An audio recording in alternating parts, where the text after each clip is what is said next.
इसी अपडेट के दौरान ये ब्लू स्क्रीन ऑफ डेथ की घटना सबके सामने आ गई। ऐसे में अगर माइक्रोसॉफ्ट के ऊपर आफत आती है तो पूरी दुनिया अपने आप ही ठप पड़ जाएगी और एक बड़ी मुसीबत का सामना करेगी। क्या भारत के पास अपना स्वदेशी ऑपरेटिंग सिस्टम है?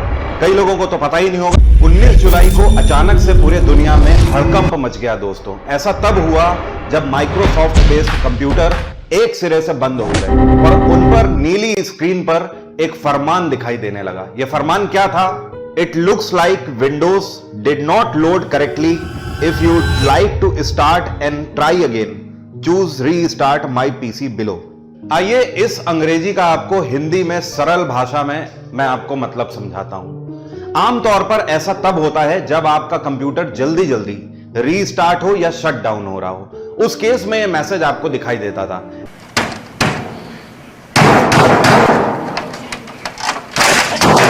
लेकिन इस बार के सीन में ऐसा बिल्कुल भी नहीं था। इस बार माइक्रोसॉफ्ट के कंप्यूटरों में क्लाउड बेस्ड स्क्रीन में फॉल्कन सेंसर का रूटीन अपडेट चल रहा था, जिसकी वजह से ऐसा हुआ। इसी अपडेट के दौरान ये ब्लू स्क्रीन ऑफ डेथ की घटना सबके सामने आ गई। इस ब्लू स्क्रीन ऑफ डेथ ने हमारी सारी एसेंशियल सर्विसेज को ठप कर दिया। सरकारी कार्यालय, होटल, एयरपोर्ट, इसके अलावा कई सारी इमरजेंसी सर्विसेज एक ही झटके में ठप पड़ गई। आपको यह बता दूं कि पूरे दुनिया में जितने भी कंप्यूटर यूज होते हैं उसमें 70 से 75% कंप्यूटर माइक्रोसॉफ्ट के हैं। ऐसे में अगर माइक्रोसॉफ्ट के ऊपर आफत आती है तो पूरी दुनिया अपने आप ही ठप पड़ जाएगी और एक बड़ी मुसीबत का सामना करेगी। फिर भी इस आफत से दुनिया में कुछ लोग बचे रहे, जैसे कि चीन और रूस। चीन की अगर बात करें तो इनके पास अपना खुद का ऑपरेटिंग सिस्टम है। इतना ही नहीं, इनके पास अपने दूसरे कंप्यूटर्स की भी एक लंबी चौड़ी खेप है।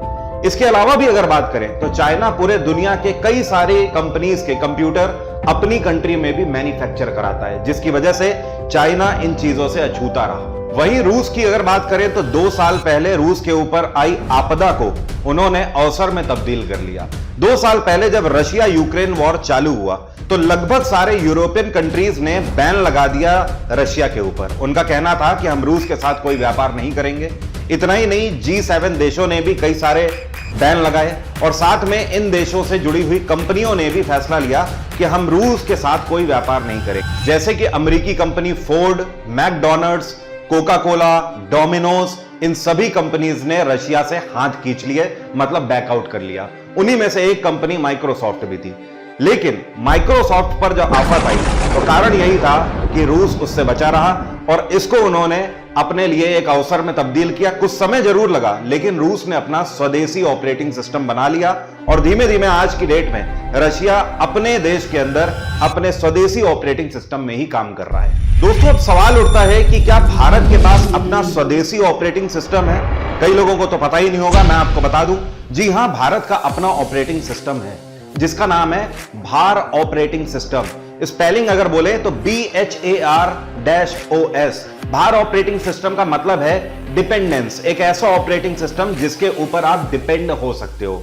आपको पता है ये ऑपरेटिंग सिस्टम IIT मद्रास के द्वारा काफी पहले ही बना दिया गया है, लेकिन भारत में हम लोग इसका यूज नहीं कर रहे हैं। कारण यह है कि इसका ठीक तरीके से कॉमर्शलाइजेशन नहीं हो पाया है और जब तक प्रोडक्ट लोगों को दिखता नहीं है तब तक लोग उसकी तरफ आकर्षित नहीं होते हैं, उसका यूज नहीं करते हैं। इसीलिए भारत सरकार को इस डायरेक्शन में काम करना चाहिए। आज एक छोटी सी विपदा ने ऑनलाइन ट्रांजैक्शन से लेकर टिकट वेंडिंग और बहुत सारी छोटी बड़ी जरूरतों को ठप कर दिया।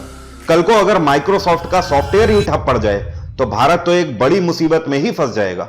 खतरे को जो टाइम पर भांप कर उसका समाधान वहीं पर कर दे, वही मेन बाजीगर होता है।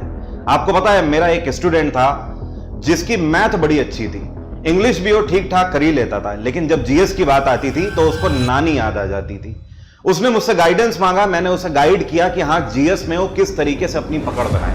मैंने उसे समझाया कि पूरी किताब पढ़ने की जरूरत नहीं है, कुछ सिलेक्टेड टॉपिक पर पहले फोकस करो जो कि कॉन्क्रीट टॉपिक कहलाते हैं, जहां से क्वेश्चन पूछे ही पूछे जाते हैं। उसके बाद तुम रेयर टॉपिक की ओर जाओ, मतलब पहले बेसिक टॉपिक्स कवर करो, उसके बाद थोड़े से रेयर टॉपिक की तरफ और बाद में जाके क्वेश्चंस लगाना चालू करो। आज की डेट में वो इनकम टैक्स ऑफिसर है, तो आखिर वो सफल कैसे हुआ? क्योंकि उसने विपदा को पहले ही भांप लिया और उसका वहीं पर समाधान कर दिया। उसके लिए जीएस एक विपदा की तरह थी। तो हमें यह समझना होगा कि आज माइक्रोसॉफ्ट का ये जो छोटा सा ट्रेलर हमें देखने को मिला है, ये कल को एक बड़ी विपदा के रूप में भी हमारे सामने आ सकता है। उसके लिए हमें पहले से तैयार रहना होगा। इसीलिए मैं इस बात पर जोर दे रहा हूं कि भारत को कंप्यूटर ऑपरेटिंग सिस्टम के क्षेत्र में भी आत्मनिर्भर बनना चाहिए, और यह बहुत मुश्किल भी नहीं है।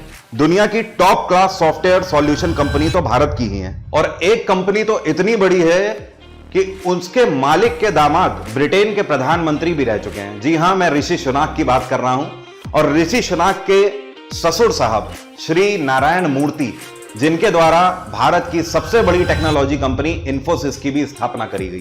भारत आज टेक्नोलॉजी में पूरे दुनिया में राज करता है। इस बात का अंदाजा आप ऐसे भी लगा सकते हो कि गूगल, आईबीएम, माइक्रोसॉफ्ट ऐसी दुनिया की सबसे बड़ी टेक कंपनीज में सबसे बड़े ओहदों पर भारतीय ही बैठे हुए हैं। सॉफ्टवेयर सॉल्यूशंस क्षेत्र के बड़े दिग्गजों को भारत के स्वदेशी ऑपरेटिंग सिस्टम की दिशा में अब कुछ बड़ा करने की जरूरत है।